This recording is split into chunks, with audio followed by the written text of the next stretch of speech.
Welcome to Networking Unleashed Building Profitable Connections. I'm your host, Michael Foreman, and today we're tackling a question a lot of people think about, but few talk about openly. What if people who connect others, the one who opens doors, bring opportunities together, and build rooms that matter, actually got paid for the value they create? Today's guest understands how communities turn into income, why connectors should stop apologizing for charging, and why real results only come when you put in the time.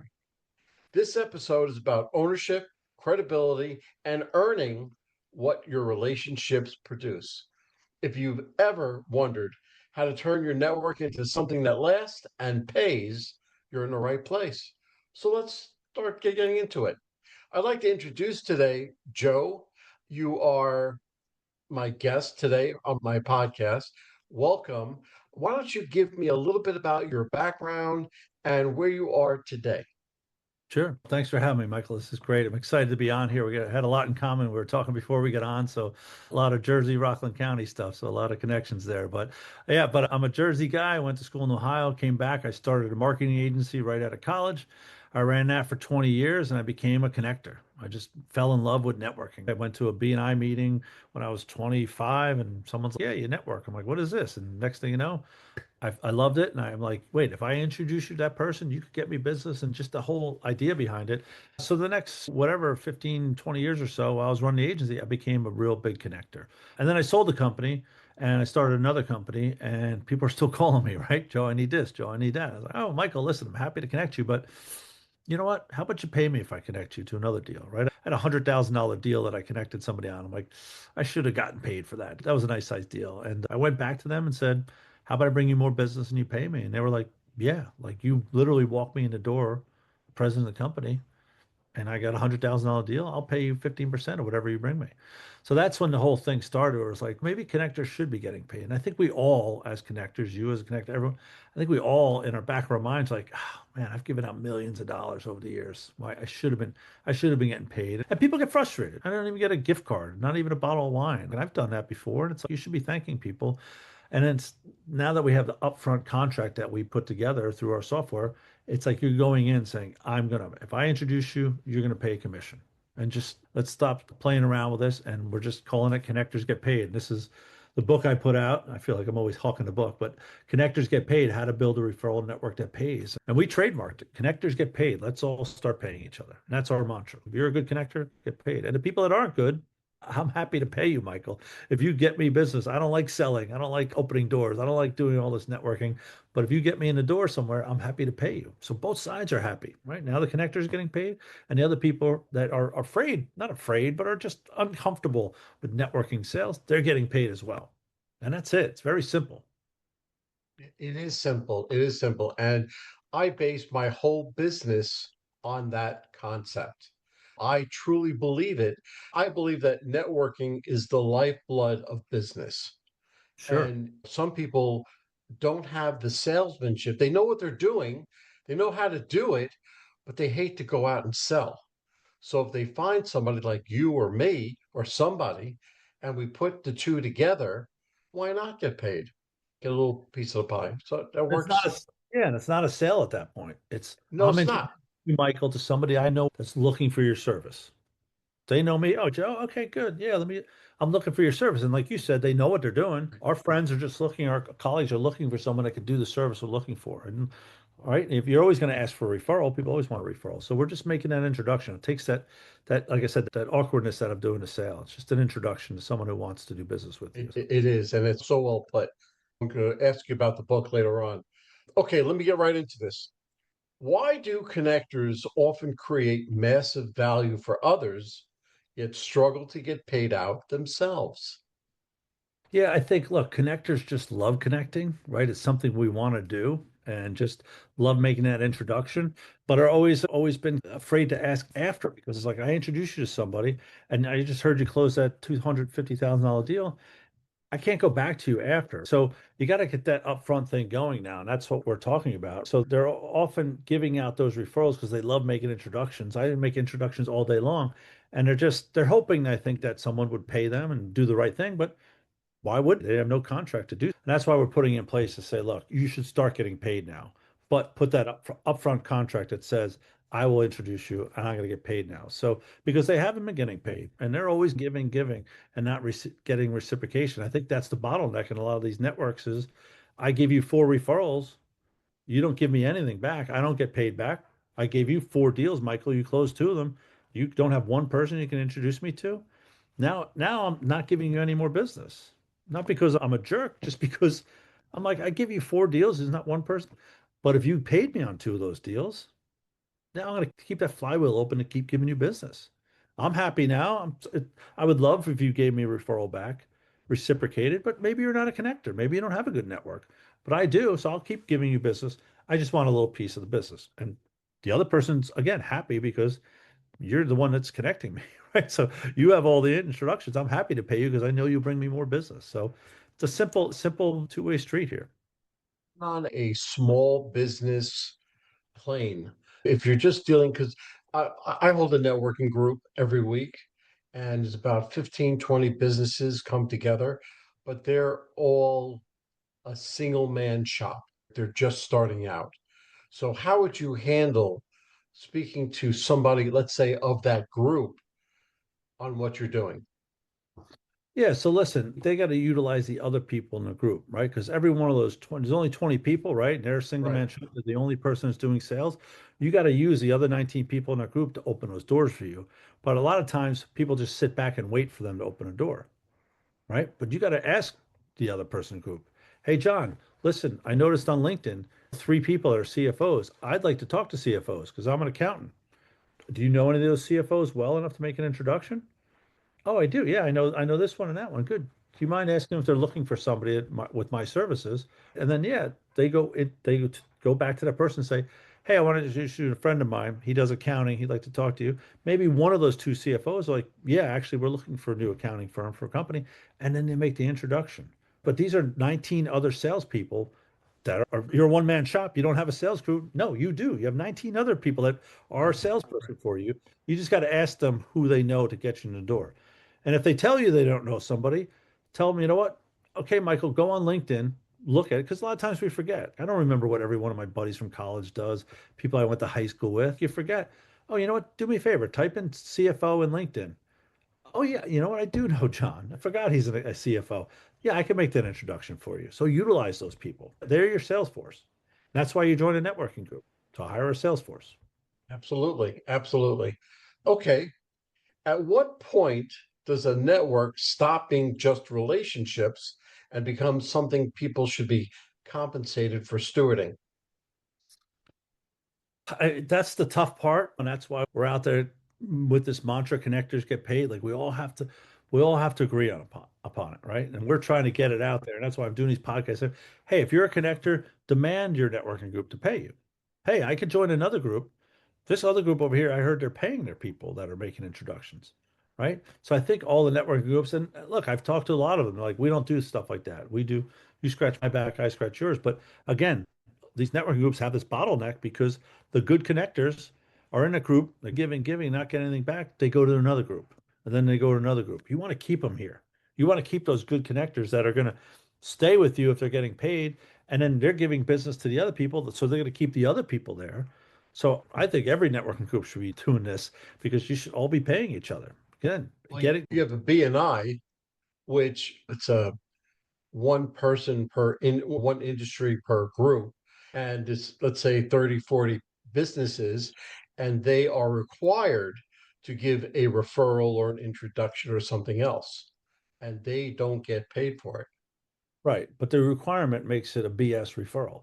That's the problem. Oh, I'm required. Okay, Michael, who do you want to talk to? CEO. Good. I got a CEO. Here's my friend Kevin.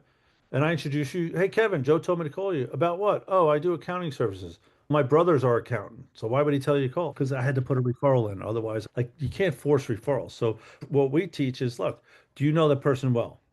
Michael, I'd like to, do you know that person well enough to make an introduction? Oh yeah, that's my college roommate. Okay, good. Can you ask him if he liked the services I provide? Here's what I provide. Is he in the market for those services? And if he is, then you make the introduction, and you are making the intro because you're going to get paid on the intro. So you have an incentive to get that introduction done and to make sure that both are following up. I'm following up with the lead you gave me, and your roommate is following up with me and making sure I get back to you. So otherwise, everyone just throws out a referral.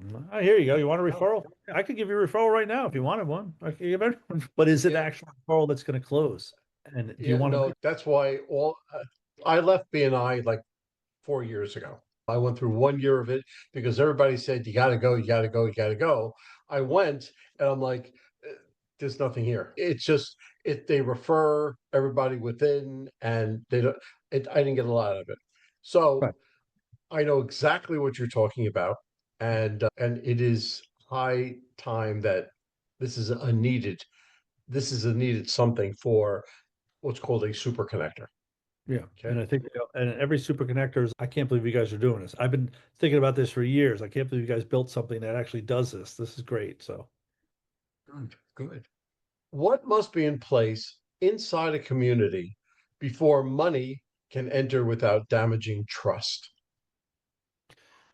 Again, we built the software, so not to sell the software, but we built the software to take care of all that up, like the upfront. You're going to sign a contract that says, I will pay anyone in this group that gives me a referral. I've agreed to pay X percentage. So you need everything in writing, just like anything in life, right? If you think you're going to get paid on something, yeah, hey, Michael, look, no, put it in writing. Send me an email. I sent the guy an email the other day. Hey, just want to put this in the email so it's in writing that this is what we've agreed upon, right? So if you don't use our software, some sort of software that is going to put that agreement in writing. So what we do is we have an upfront contract that says, I will pay a percentage. Everyone puts their percentage on their actual profile. Here's the percentage I actually pay. And they have to accept an introduction. Say, yes, Michael, you introduced me to that person. So again, they click on a link that says in writing, yes, you were the one that made that introduction. So I can't 3 months from now say, Michael, I already knew Susie. Oh, really, Joe? No, you accepted that I made the introduction to you. So you just have to have those things in place, right? You want to trust everybody, but you can't. So we have a bunch of things in place that before anything goes across, before any money's done, sign these contracts that everyone's in agreement of what's going to happen here. If your client closes a deal for 10 grand, I know I'm going to get 7% of that. So I know I'm going to get $700 into the pot. It's all in there in writing. Good. Okay. What separates communities that generate steady income from those that stay social but never go further? I mean, look, that steady income is going to keep people there. And I think people get to, I've seen a lot of communities I've talked to over the last couple of years that get to 60 people and then it just goes stagnant. Because again, after that first year, you get all that momentum building, and then the connectors are leaving because they're not getting business back. So they leave, the other people leave because they're not getting business from the connectors anymore, and it just goes stagnant. And they stay at 60 and they lose a couple people. They never get to that other point. I have a guy, he's been running a group for 10 years now. He's got 60 members, right? Our group has been 3 years. We have 550 members. And like, why do you have so many members? And our group charges double what they charge. I said, because everyone's getting paid. It's just a simple switch.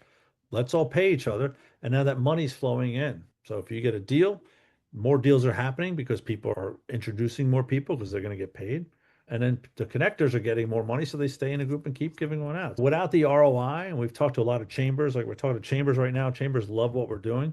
They're like, we need non-dues revenue. We can't just rely on the dues to come in. Because if that's all it is, our members are going to leave. But now they want other revenue sources. Oh, this is great. Now we could pay our members when they get deals done, and the chamber could get a cut of every deal that goes through. This is great. This is a great revenue source. And the software doesn't cost $129 a month. It's not like we're charging because we're invested in people being successful. So if the deals come in, we all make money, including us. And that's how we set up the model, right? Deals come in, we make money, the community makes money, the member makes money, everybody's happy. Good, good. Okay. Many people underestimate the work involved. What does it truly take behind the scenes to build a network worth paying for? Yeah, I mean, this has been going on for a few years now. I think we're at 5 years or so now. Look, it takes a lot when you're starting a network. You're the one bringing people in. You got to convince them why you should be part of your network, right? And I would be on LinkedIn. I would be on Lunch Club. I would go to meetings, and you got to put like any business, you got to put the time in to grow it and convince somebody why your network is better than the other. And for me, it was that whole mantra of getting paid. Hey, you want to be in a network that pays for your referrals? Come over here. And that was my simple message on LinkedIn. Hi, Michael. We have a networking group that pays you for your referrals. Was that of interest to you? Yes or no? And you send 50 of those messages out every day on LinkedIn or whatever it is. You'll get three, four people every day responding yes, and you get those people. So it takes it. But the thing we did to build it, again, the incentive. Every group, there's not an incentive. The other incentive we put into place is, okay, Michael, you join up. It's $100 a month to join. If you bring another member in, we'll give you $100 for bringing that member in. So now every time you bring a member in, you're getting paid. So if you're paying $100 a month to be a member of this group and you bring in a new member, you didn't pay dues that month. Okay, so now you're incentivized. Let me see who else I can bring to the network. And then that exponential growth, that network effects just starts to happen, right? We have 3,300 prospects right now for our 500 person group. 3,300 prospects. We have 6 times the amount of prospects trying to join our group because people are like, I want that. And the members are bringing those prospects in because they want the incentive to get the money. And then they're going to get more people on that deals are going to flow in and get more money. So it's just, again, the thing that was missing and I saw with BNI and LinkedIn and anything, any of the other networking things is where's the incentive for me? Where's the incentive for everybody? Oh, and what's the greatest incentive? Money, right? It's like, Absolutely. so, Absolutely. yeah. No, I couldn't agree more than 100%. It's exactly what is needed. I've been networking my whole life. I made it into a business 3 years ago. And I have networking groups. I go to different events. I think I'm holding my own event, and I understand exactly where you're coming from. And this has been needed for quite some time. People love the idea of passive income from a network. What parts can eventually run quietly, and what parts require attention? Yeah, so look, once it's set up in the system and people get to know and start to build relationships, that just starts to happen. So you don't have to push it anymore. You build these relationship with group. Now you and I are referral partners. So I'm just quietly giving you referrals because you've done a great job. I've introduced you to a couple clients. You're doing an awesome job for me, and I keep making money off of you. I'm just now quietly, you and I are just sending referrals. But I keep sending it to you and I keep putting it into the system, and the community owner keeps getting paid every time. So they're happy the deal's going on. And then that passive income just kicks in, right? We did in the last 2 weeks, our community, for the groups out there that run networking groups, chambers, whatever, our community made $5,000 in the last 2 weeks in passive income. Just deals that I don't even know about. That's where it starts to get interesting. I was on a call today with a group that has 2,000 members, a Chamber of Commerce out west. They have 2,000 members. We just generated 5 grand from 500 members. That's exponentially grow that. That's $20,000. That's in 2 weeks. So that's $40,000 a month. It's $500,000 that a chamber or other can make in passive income. So it just once it starts going, and again, our group, I always use our group. We have 4,300 deals going on right now. 4,300 deals in a 500-person group, right? Because the incentives there. These people want to Incentives there. introduce young people. It's so simple and so easy and so effective. And that's why I try and tell people, look, why are we at 550 members after 3 years and you're at 60 members after 10 years? Not much different. Networking is not much different across things. Pull people together, let them talk to each other through referrals, but we're paying people. It's the numbers don't lie in anything, right? Yep. Yep. That's the difference. That's the difference. Okay. How should connectors think about pricing their access, introductions, or community without feeling awkward or apologetic? So listen, when you're starting a community and you have no proven track record, you're gonna have to go low, right? When I started our community, it was $500 for the year, right? Which there's communities out there charging $6,000 for the year, right? We were 500, right? And then we got to 100 people. Okay, now we have a little bigger community. We're gonna start charging $100 a month. Nobody batted an eye, right? And now we haven't even raised it in a while because we're still doing that. So you want to price it. Where's the value? Am I going to pay $100 a month for 20 people in a group? No. You got 100 people in a group, maybe I'll pay you $100 a month. Now you got 500, 1,000 people in a group, maybe you're going to pay 250 a month. So base it on the value you're providing, right? People want to pay for value, right? When I first started, I had a guy come to the New York meeting. There's 8 people there. He's call me when you're bigger, which I get it, right? It's okay. You don't want to be here when we're starting. And honestly, a year later, he tried to join. I'm like, you know what? You didn't want to take the chance when we started. You're not in now. I told him no. But listen, I get it. There was no value at the beginning. I don't want to come here when there's 8 people here. So I think you got to price it according to how many people you have, how much value you're bringing, right? Now we've been around for a while. We could probably raise our prices if we wanted to, because you can see all the value, see all the deals we're going. And as far as the value you're putting on you to pay for these referrals, you have to decide what your margin is that you could afford to pay the other member of the group. Hey, Michael, you're a member of the group. I'll give you 10% of whatever comes in. I'm going to pay 10% on that, or I'm going to pay 7%, or I'm going to pay 12%. It's up to the members what they want to pay. They put it in the system, tell you what to pay, and that's what the system will do. But the problem we see a lot is someone will be like, I'm only going to pay for the first deal. And people aren't incentivized by that. If it's the initiation fee is $500 and you're paying 10%, that's $50. You're doing an ongoing deal with this company because you're the one that made a referral, and all of a sudden you're out with your friend. Oh yeah, we're doing $10,000 a month with Michael. He's been doing a great job. 10 grand a month. That guy only paid me on the first 500. So don't undervalue like your incentive for the other people to give you money. Because I'm not going to go back to you if I find that out.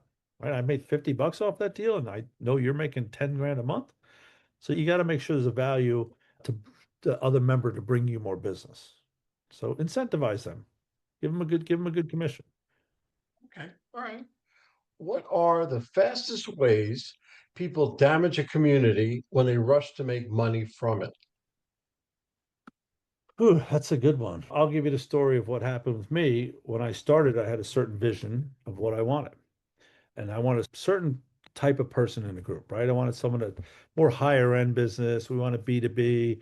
We wanted people that really vetted out, right? We didn't want to let, like a lot of groups, the problem is, and not to say any groups, but as long as you have $100 in a pulse, you're in, right? Because they want to make money. So I did the same thing, right? I had a certain thing I wanted to do. But all of a sudden it was growing. Somebody wanted to open up a chapter. I said, oh, Michael, you want to open up a chapter in Atlanta? Go ahead. Yeah, that sounds cool. And someone else wanted to open one. All of a sudden I had 4 chapters of this group that I was starting in the first 6 months to a year. And it was great. We're going to make a ton of money. And now we'll get more members in. We were just letting everybody in.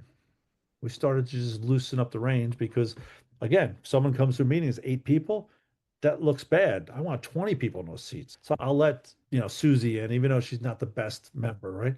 But then you devalue your group because you have people in there that aren't good networkers, don't do a good job, make you look bad in front of the client, right? So I literally woke up one morning and I had like about 60 members in my group because I wanted to grow this quickly. And I woke up one morning, I cut 30 people out. I sent them a note that day, said, sorry, Michael, we're going a different direction. And you're not part of that direction. We're just going a different thing. And from there, we always stuck to our guns about who gets in the group because if you're just trying to grow a group fast and get as many people in there, you're gonna have bad people in there, and then the good people are gonna leave. So we don't put the value on the $100 a month. We don't care about your $100. That's what we charge to be in our group. I don't want you in just to get $100, right? If you're not a good member of our group, we have a bad feeling about you. Somebody raised their hand and says, I've done business at Michael before. I don't like, you're not in. Where other groups will be like, oh, you got $100, you're in. So that's the bad part. You don't want to just go after as many people as you can. It's just not Okay. going to be long run. No, and I understand that 100%. I've I don't charge for my being in my group, but I know exactly what you're saying because I've had to cut people out. Now, it's a free group. So for me to cut somebody out, what are you doing? This is free. I don't have to come to you. I Yeah, know, but I would prefer if you didn't come to the meetings at all. So without putting a price on it, I've had to do the very same thing, only because I wanted to keep the integrity of the group. exactly. And that's what you have to do. Okay, how does patience shape who succeeds in turning relationships into income versus those who burn out or fade away? Look, patience is the biggest thing in sales. Like you can't expect somebody to buy when you want them to, right? I want to get my quota done this month, but the person's not ready to buy, right? It's like I tell everyone, if you're going to be a salesman, get used to fishing, right? Go out and fish. Go out, get on a lake for the day and throw your pole in there. It's going to take you 6 hours to land a good bass, right? But as long as you're patient, a fish is going to hit at some point. It's not going to hit in the Right. first hour that you wanted to, the second hour, but that last fish you get, and I got it. I was up in Canada 3 years ago. We go fishing every year. And the last day, after 3 days of fishing, I hadn't caught anything. Me and my buddy are sitting on a dock sharing some tequila, and we just threw our pole in, and I hit a bass like you wouldn't believe. And it was the last hour of any chance to go fishing. I hit that bass. It's the same with sales, right? You got to be patient. If you're not going to be patient, you're going to get frustrated, burn out. Oh, this isn't working. Let me try something else. You can't go get your plan in place, have your MVP, what's your value proposition, right, that you want to do, and go after the right people. Not all of them are going to buy and you can't force them to buy. Hey, Michael, if you buy this month, like we'll give you a discount. That all they're doing is trying to hit their quota. They don't really care if you come in as a client. They're just trying to get somebody in because they know they want to get X amount of clients this month. It's frustrating. It's the most frustrating thing possible in sales is like, why I had a woman this morning said, let's wait till the spring. We have other things going on. I'm like, oh, all right, listen, I got to build a pipeline. So right now, I'd love to close her, but in the spring, April comes around, May. Oh, I have 10 people that said to wait to the spring. Okay, I was patient. I got 5 of those clients. Okay, but I had to be patient for them. Again, just it'll come. You just keep on to figure out a path, figure out your go-to market strategy, and just stay with it. Right? I do the same thing all the time. Reach out to people all the time, every day. Do your pipeline, build your pipeline. It's tedious, but you have to be patient with it. It's so true. And consistency is always the way you go. If you stay consistent in your marketing and everything else. Consistency is and being authentic, of course, but that consistency will always net you more results. Exactly. I found. Yeah, Uh, totally. okay, so let's bring this full circle. If someone wants to move from helpful connector to paid community builder, what mindset shift must happen first? Yeah, if you just want to be a helpful connector, that's great and all. But if you want to really build a community, you got to go in with the fact that how are you going to build your community? How are you going to bring people in? And how are you going to monetize that community? Right? What is the community you're going to bring? What type of people you want to bring in? And then you got to go from that mindset of just being a helpful connector. I'll help you here and there. You got to drive business to those people. Then, especially those first 10 to 20 people you bring in and say, hey, Michael, come to be part of my network. You better be ready not to be just a helpful connector, but like, I'm going to drive a lot of business to you. Because if I do that, you're going to tell your friends to join the group, right? And you have to go in thinking this is a full-time job for the most part. And not maybe have another gig going on, but you got to put the time in to get this thing going. So like when I started the group, yeah, it took a lot of time to get that going. And it was every week of having meetings, doing more. And eventually you get to the part where you could start growing. But you got to get the first couple people in there and make sure they're getting value out of the group. Because if you start getting people to leave in the first 2, 3 months, it's not going to be good. So yeah, if you're going to start your own network, go in with a plan in place, how to do it, and make sure you're going to be out there knocking on doors, getting people in, and getting results for them pretty quickly. So those first people that buy into what you're doing are going to be the ones that make or break you. Absolutely. I can't agree with you more. With my networking group that I started only about 3 months ago, that's exactly what I'm doing. And I'm staying consistent. And it's just, I only have 15 or 20 members now. It grows every week, but I put a whole lot of time into it. Yeah. Okay. That conversation cuts straight to the truth. Building a network people trust doesn't happen by accident. It doesn't run itself. It takes consistency, care, and showing up long before money enters the picture. If this episode challenged you, how you think about relationships, community, or getting paid, the value you bring, share it with somebody who's been doing it quietly behind the scenes. Thanks for listening to Network Unleashed, Building Profitable Connections. I'm Michael Foreman. Keep building real relationships, keep showing up, keep creating something worth paying for.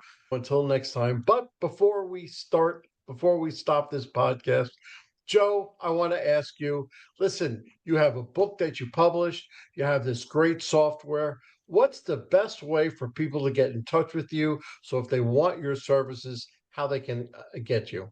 So if they want to read the book, just go to Amazon, put in Connectors Get Paid.